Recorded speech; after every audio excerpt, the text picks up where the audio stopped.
صدح قف سيدي عيد الله دحدغه bay u dhex fadhiyaan baa la yiri jirkooda carama taabanayso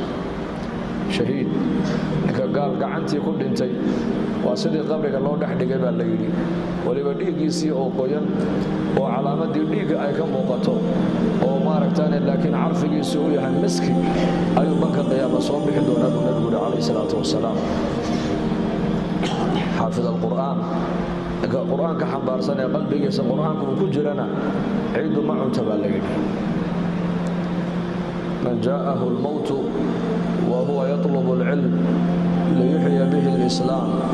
بينه وبين النبيين درجة واحدة في الجنة ألا وهي درجة النبوة نكرد انتبه نبي صلى الله عليه وسلم سوى علم الدين الطالب وطالب العلم ينكرد انت أسقي النبي الجنة درجة بأول حيسا درجة داسنة ودرجة النبوة ورسولك الشيخ علماء الرب قبل كاباي أيا بري هوري أو دور لبعض سنة كدوات كهر أيا نبوي أباهي يقول أباهي وسجاني الله بعطن سنة أعصم أيا الله بعدي مساجد ومقالة النعيق أيوكو يالي لأنه وحى الله بعدي يقول ما ركتانا إنه المساجد كي الله واسعي الله بلاريو شاهد كلنا عد أبوك قاعسنا مقالة النعيق نوها مساجد كمركا مقالة دي باويناتو حريرها كمرتي